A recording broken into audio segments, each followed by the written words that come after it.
Are you willing and ready to bring Jesus Christ to others? Good morning, everyone. This is our reflection question for today.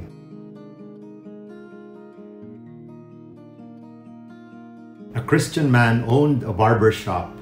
One night at the Renewal Community Prayer Assembly, the barber felt greatly burdened to do more with his testimony for Christ.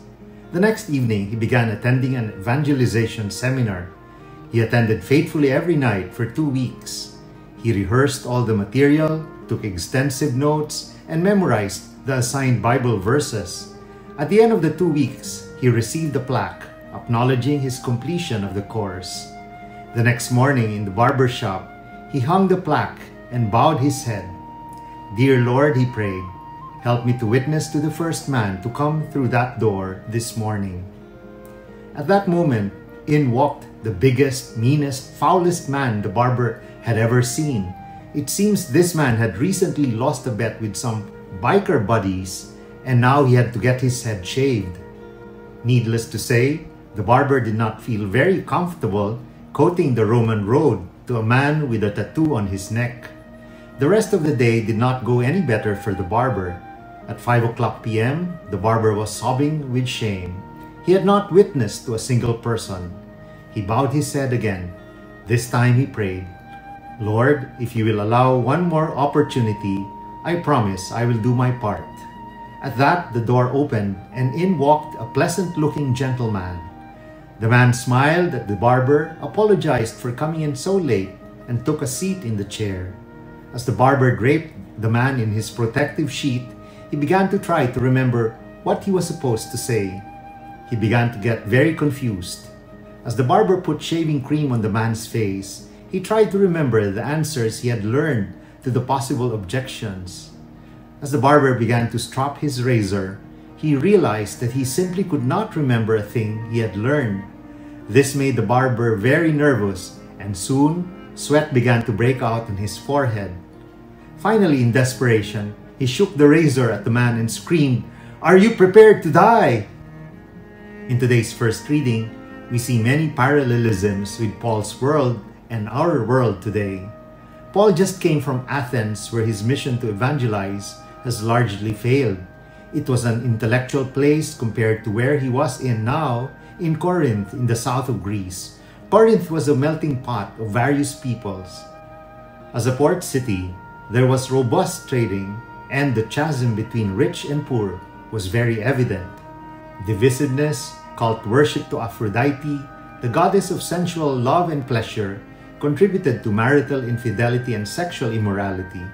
Thus, it was called the Sin City of the time. Paul was a tent maker by profession. This drew him to fellow tent makers Aquila and Priscilla, who became good friends, and eventually they served as his assistants.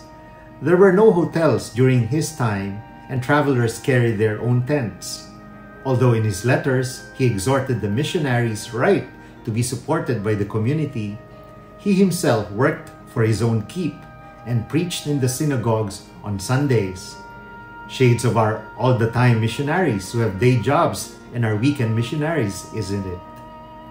Corinth had a large Jewish population, but also had Gentiles or pagans who attended the synagogues. When Silas and Timothy arrived from Macedonia, Paul devoted more time to preaching about Jesus as the true and long-awaited Messiah. But he was rejected by many of the Jews themselves.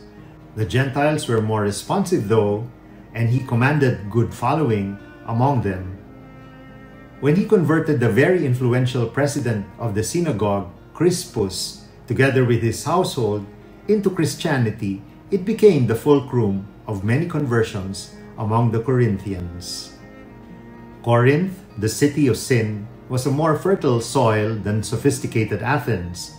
The parable of the sower of Jesus, indeed, was much evident in the evangelization work of Paul.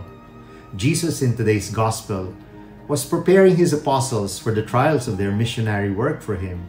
They were confused with his words about his leaving them shortly to come back shortly. His glorious coming back in his resurrection and eventually in the last judgment will reward them and us as we all witness for Jesus Christ. We will be accompanied by the Holy Spirit constantly to guide us, embolden us, and keep us steadfast in our goal of winning the world for Christ. Indeed, eternal joy will be ours if we do our part in bringing people to the fold of Jesus to share with us the paradise awaiting us in the afterlife. We all have been called and chosen to be missionaries of the faith. Our razors must be sharp through our consistent observance of our prayer time, our scriptural and spiritual readings, our daily masses and holy rosaries, our almsgiving and tithes, our overall immersion in spiritual things and avoidance of sin, so that we can truly be worthy of a glorious ending when we finally meet our Creator. Let us pray. In the name of the Father, the Son, and the Holy Spirit. Amen. Heavenly Father, keep me determined in my goal to be holy, so that I may witness for you with full heart, mind, and strength. This I pray in Jesus' holy and mighty name. Amen. In the name of the Father, the Son, and the Holy Spirit. Amen. God bless your families, brothers and sisters. God bless our Catholic faith and couples for Christ.